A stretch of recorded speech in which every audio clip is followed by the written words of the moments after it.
Episode 3, The Owls of Diamond.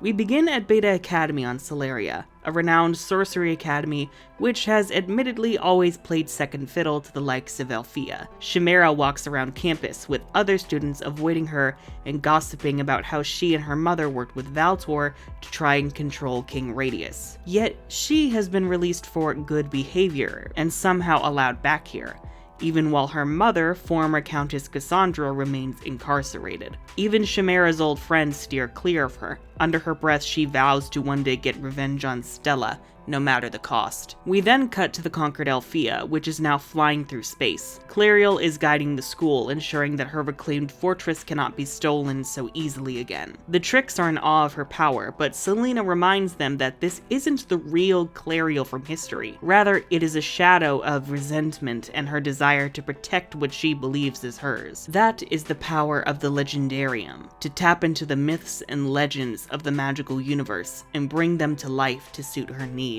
When Stormy asks why they can't just take the Legendarium for themselves, Selena reminds them that the book will only work for her, as both its current owner and a Witch of the Moon. Icy just wishes they could have finished the Winx off once and for all, but Darcy says they'll get another chance. Right now, they've got just what they need to start their plan. Their goal is to start a new coven, one far stronger than that of the ancestral witches. As the Owls of Diamond, they'll soon have enough power with Selena's help to revive Diamond and conquer the magical universe, putting an end to the era of the dragon. Selena then establishes their primary means for this objective, to perform a ritual outlined in the Legendarium called the Coronation of the Witch Queen. This will crown the Trix as the rightful Witch Queens of all dark magic. With that power, taking over the magical universe will be no problem at all. But to perform the ritual, they need specific items, each from an enemy they utterly despise, which represent deep woe, lament, fury, hatred, or suppression. As such, they'll need to figure out what object is most connected to the Winx that will satisfy the spell and gather them all together. In addition, the Trix plan on attacking various magic colleges, both to steal their spells to accrue power and to acquire more recruits into their coven.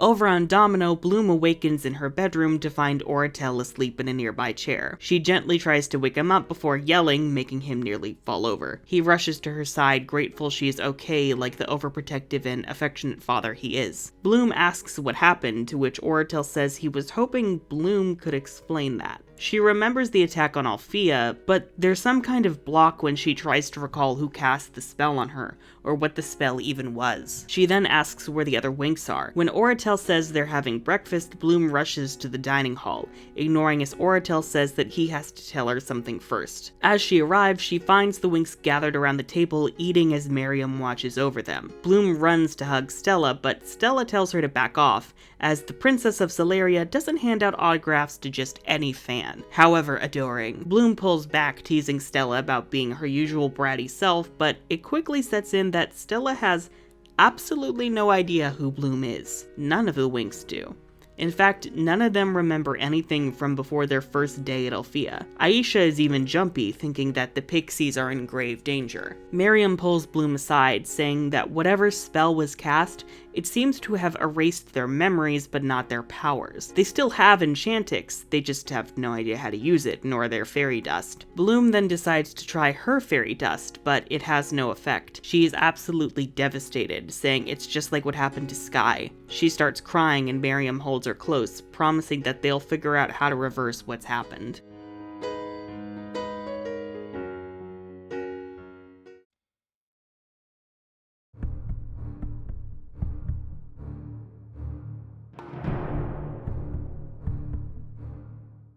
Back at Alfea, the Trix discuss their plans and are outraged at Selena's suggestion. They wanted their new coven to be solely witches, and they'll be damned if they recruit goody two-shoes fairies. Selena defends her point, saying that the witches of the magical universe have largely abandoned the ancestral witches' lead, especially with Griffin's inspiration. But by that same token, fairies could easily be persuaded to their side, along with wizards and any other magic users. Darcy is the first to warm up to the idea. As Selena argues further, Stormy mentions how all they need are minions. Icy corrects her, saying that they need followers. She points to Valtor as an example. He did have minions, but he also recruited allies and followers with goals that aligned with his own, or whose desires he could manipulate. They should do the same, on top of stealing spells from all the realms. Icy thanks Selena for her idea and says that their first stop will be the school that's always lived in Alfea's shadow, Beta Academy. As the Trix set a course, Selena goes to check on the prisoners, giving a coy smile. Parts of the Alfea corridor have been transformed into a dungeon, where all the students and faculty, including Roxy, Macy, and Crystal, are being kept, their magical abilities suppressed. Roxy assures Macy that they'll find a way out, and that the Winx will save Alfea in no time. Macy is impressed by Roxy's confidence and faith in the Winx, but Crystal is not. Selena agrees with Crystal, chiding Roxy for her blind idolizing of the Winx. To rub salt further in the wound, Selena asks how Roxy is so sure. She asks if it's because she's the 7th Winx, or was she their pupil and nothing more? After all, they did leave her behind while they escaped. Roxy stays completely quiet as Selena walks away, just chuckling under her breath. As Selena walks off, we see something zip around the corner. Hippocampus, the seahorse pixie pet. He rushes back to the magic archive, which remains protected thanks to Concorda's magic. There, Concorda, the pixie pets, and even the fairy animals around the school, like the magic weavers, try to make their plan on how to save Alfea from the Trix. Selena, meanwhile, visits Farragonda in her solitary cell, and asks her a simple question. What do you know about the fairy godmother Eldora?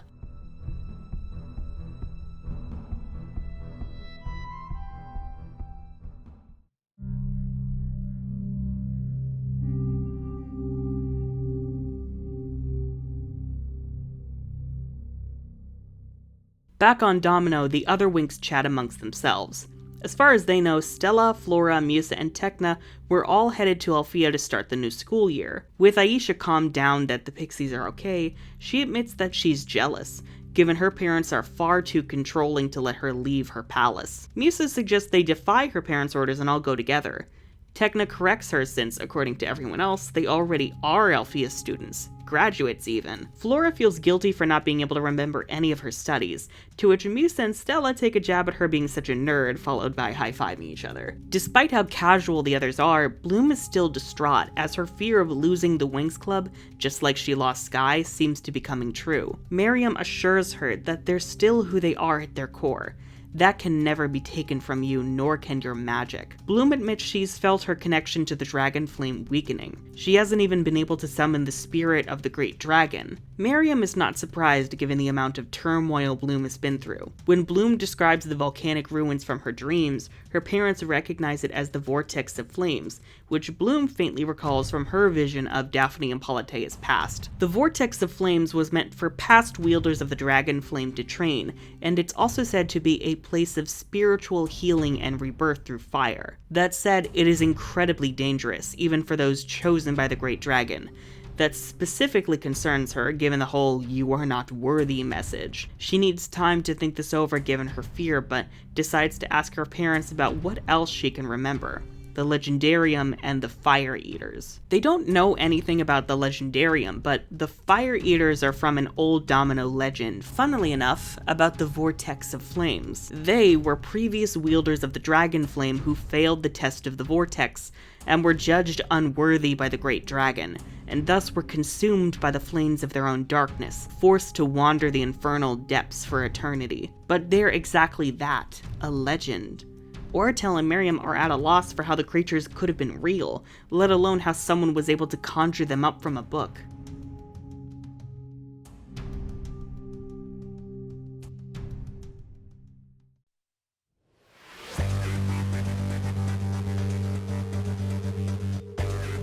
Meanwhile, at Beta Academy, Chimera is in an Eclipse magic class, where she's currently channeling her dark energy to create an anti-sunshine spell based on her negative emotions. Though she seems to excel in this, her attempt is interrupted as the alarms are raised.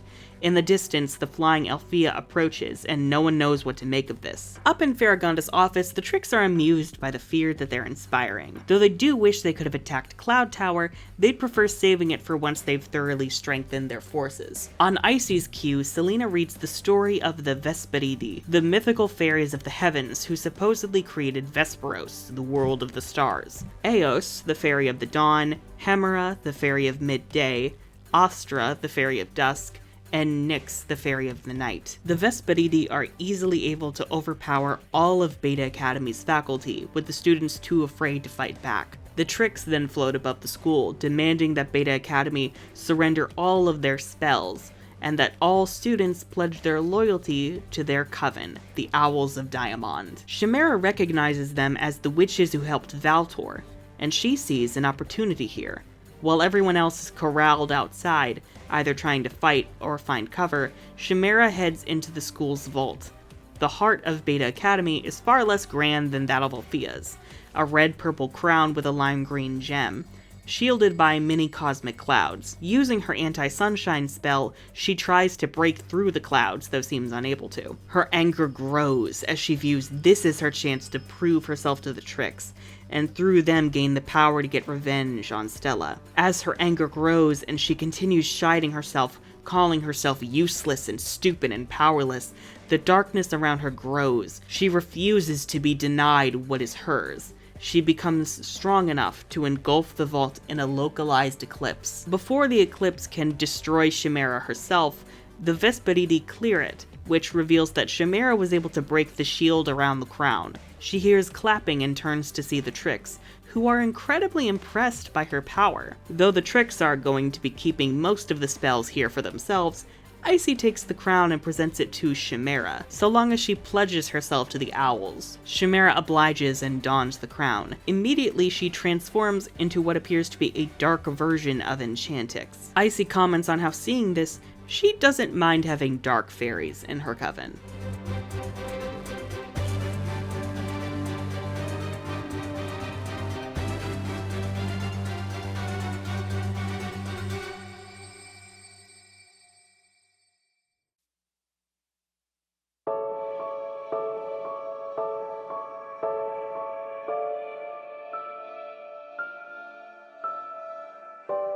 Back on Domino, the Winx are continuing to bond over lunch, and Bloom watches from the door. Spotting her, Flora asks her to come in. Bloom explains that she's going to try and restore her powers, and hopefully from there find a way to restore all of their memories. The girls ask if Bloom wants them to go with her. Bloom is confused as to why they would want to if they can't even remember her, but Stella says that however they wound up here, they must clearly be close if her family is caring for them. And they do kind of get good vibes from Bloom for the most part, even if she is weirdly anxiously avoidant. Bloom says this reminds her of the good old days, but says that she has to do this alone, and promises she'll be back soon, Winx honor. When they all look confused, she then realizes that they have no idea what the hell Winx means. Bloom says, you know, just Winx, before rushing out. Cue comments of, how did we come up with that again?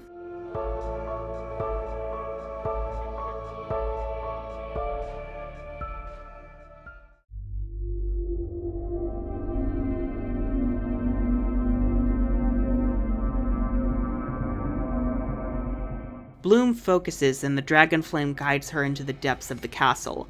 Oratel stops her just as she reaches the vortex chamber, asking what she's doing. Bloom says that she has to do this. She can feel the great dragon calling her inside. At Miriam's behest, Oratel complies. Bloom says that if anything happens to her, she loves the both of them, and to tell Mike and Vanessa the same thing. Transforming into Enchantix, Bloom still feels unsteady but pushes forward. She immediately recognizes the vortex's entrance from her dreams and visions. There's no staircase, and so she flies inside.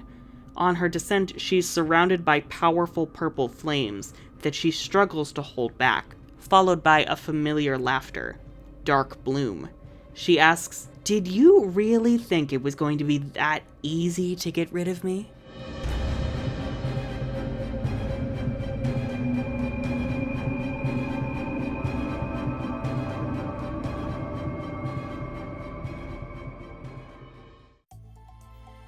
Episode 4, The Vortex of Flames.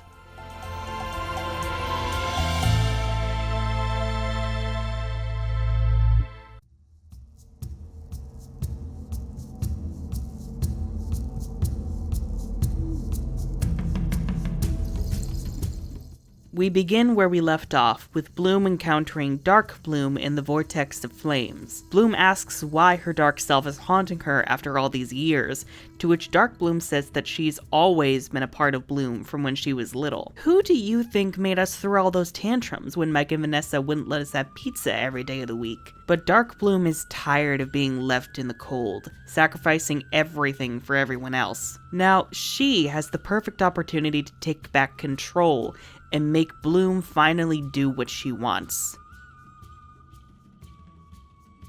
The Winx, meanwhile, wander around the castle trying to get their bearings. None of them can believe the legendary domino has been revived, let alone that they're best friends with its long-lost princess. Admittedly, Stella finds it hard to believe, but she figured she'd go along with the show to see what kind of drama would unfold. Aisha is uncertain as to how she could have even one close friend, let alone 5. Flora says that regardless, they're here for each other now. Tecna argues that Flora stance relies purely on emotion. There's no actual reason for any of them to believe what they've been told. Musa says that she doesn't mind Bloom, but Stella is really getting on her nerves, to which Stella says that the feeling is mutual. Oratel and Miriam come across them. When the girls ask what Bloom is doing, Oratel and Miriam glance at each other, realizing Bloom hadn't told them. Hesitantly, Miriam explains the danger of what Bloom is doing, which terrifies the girls. Stella asks why anyone in their right mind would chuck themselves into a fire pit like that, to which Tecna admits that only something truly irrational could have driven her to that point. Flora clarifies it's because Bloom obviously cares about them. Aisha asserts that whatever the case, they cannot let her face this alone. Everyone but Stella and Tecna agrees, but they relent due to peer pressure. Oratel is worried for them, but Miriam insists that their connection to Bloom is still there, and should allow them to enter the vortex.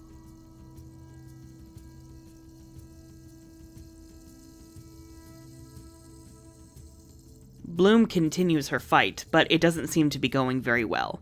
The two are distracted as they hear the other Winx calling for Bloom. Bloom asks what they're doing here, and Stella explains that they're here to help, and it was totally her idea, as everyone else rolls their eyes. They move to transform, to which Bloom reminds them, "You have Enchantix." Writing off that awkward moment, they transform and head inside, doing their best to help Bloom fight herself. They find the whole situation confusing, but they're just kind of going with it for now. Dark Bloom knocks them all back, then prepares to incinerate the other Winx.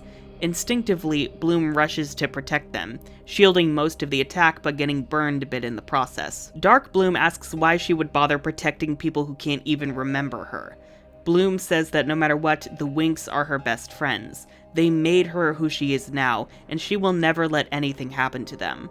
As Bloom attacks, Dark Bloom vanishes. The other Winx thank Bloom for saving them. Stella asks if what Bloom said is true, and Bloom says it is. At the very least, now she gets to meet them all over again. When Musa suggests that they leave now that they're done, Bloom says that she doesn't think that they are. She still feels incomplete. At her behest, they head deeper into the vortex.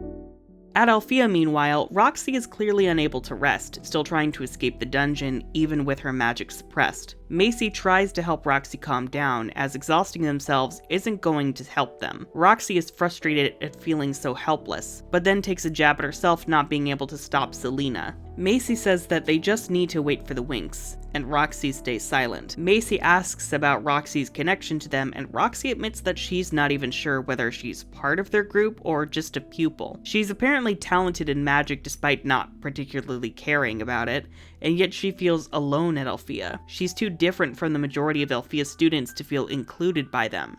Yet she's also too young to feel included by the Winx. Macy decides to take it upon herself to keep Roxy company then, as Earth Fairies gotta stick together. Firstly, Macy asks about how the whole transformation thing works, and Roxy says it'll usually come about in a moment of intense emotion and courage. When Macy says that she's already thinking about what having an Enchantix will be like, Roxy crushes her dreams by mentioning that Earth Fairies don't really have Enchantix, according to her mother. Their power system is completely different from fairies of the magical universe. Though matured Earth Fairies can acquire specialized forms, their base form simply evolves with them as they grow older and stronger, and eventually all Earth Fairies find themselves in a court based upon one of the 4 seasons, with the Queen representing all 4 in harmony. Macy is in awe of this aesthetic, however, and supposes it might not be so bad not having to sacrifice yourself. Roxy laughs, saying that she'd never thought of it that way.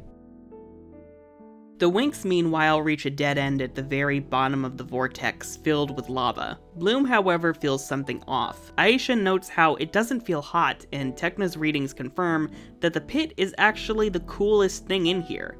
Cute Stella joke. With air seeking to pass through it. Instinctively, Bloom flies in as the others yell, but this confirms that the lava is a portal of sorts. They hesitantly follow through, only for the great dragon to fly through, forcibly separating the Winx. Each Winx sees a vision conjured by the vortex. We start with Flora, who finds herself in a giant garden. Or rather, she's been miniaturized, and she's horrified to see her sister Melee and her father Rhodos here as flowers. Flora looks up, seeing a massive figure bid her roses good morning.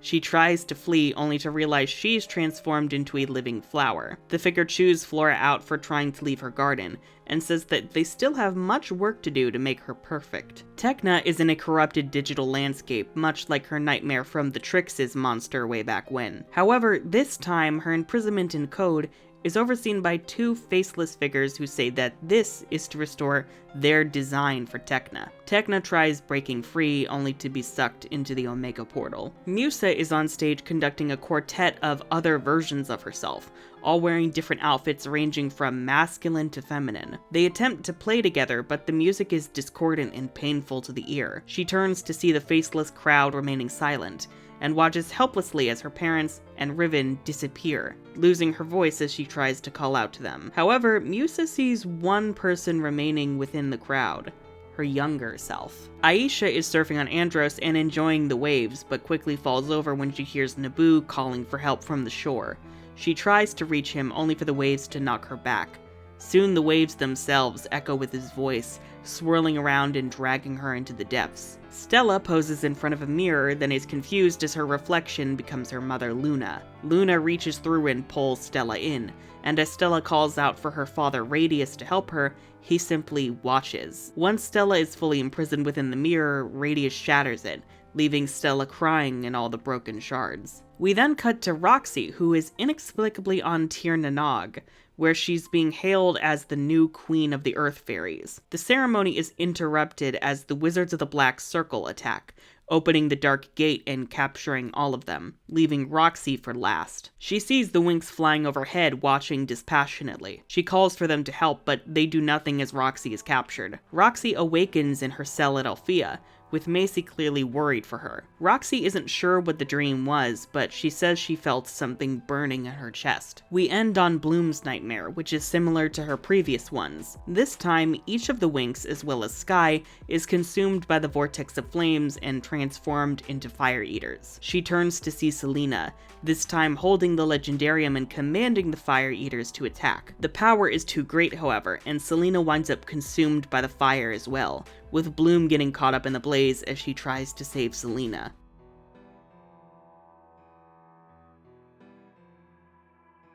The Winx awaken to find themselves back in the vortex, on the other side of the lava portal. Before they can recount what they've seen, they're immediately surrounded by fire eaters. Bloom explains that they're immune to the dragon flame, which allows the others to subdue them. Things are made tougher, though, as a massive green dragon emerges from the lava, which seems far too strong for the Winx to battle. As it roars, Bloom flashes back to the island of Pyros, remembering how Buddy taught her how to roar like a real dragon. With her realization, Bloom instructs the Winx to use their fairy dust on the dragon. They're confused as to why and how to even activate the power, but Bloom says that the power is in their wings, and they can feel it all around them if they close their eyes and concentrate. Together, they use their fairy dust to calm the dragon down, with Bloom calling out for Buddy to remember their time together on Pyros. As Heart of Fire plays, she roars like a dragon, even summoning the spirit of the great dragon. This manages to work, with the dragon transforming into Buddy's much cuter, tiny form. The two old friends hug, with Bloom saying that she's glad he's okay. Buddy says he's her inner dragon, so he's only okay if she is, and vice versa. It's only through the Vortex of Flames that he can appear to her at all. Buddy explains that the Vortex was the great dragon's resting place after it created the magical universe and became one with Domino. As such, the spiritual energy here is incredibly strong, hence the visions the Winx all had, which explored the contents of their souls, both light and dark. Buddy then leads them to the main chamber, which contains a statue of the great dragon around a literal heart of fire. Stella asks what this room is for, to which Buddy says he thinks he'll let the dragon herself answer before fading away.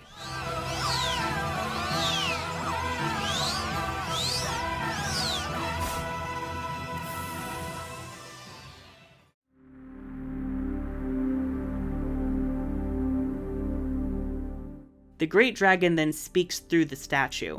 She confirms Bloom's connection to the dragon flame has indeed weakened, but can be rekindled. This trial was meant to prove she was worthy of beginning that journey, and it will not be hers alone. The dragon senses that the others have lost parts of themselves as well, particularly during their time trespassing in the Leviathan's realm. If the Winx wish, they can too embark on a journey to spark a new magic within their hearts, creating new roots for themselves. Aisha is the first to step up.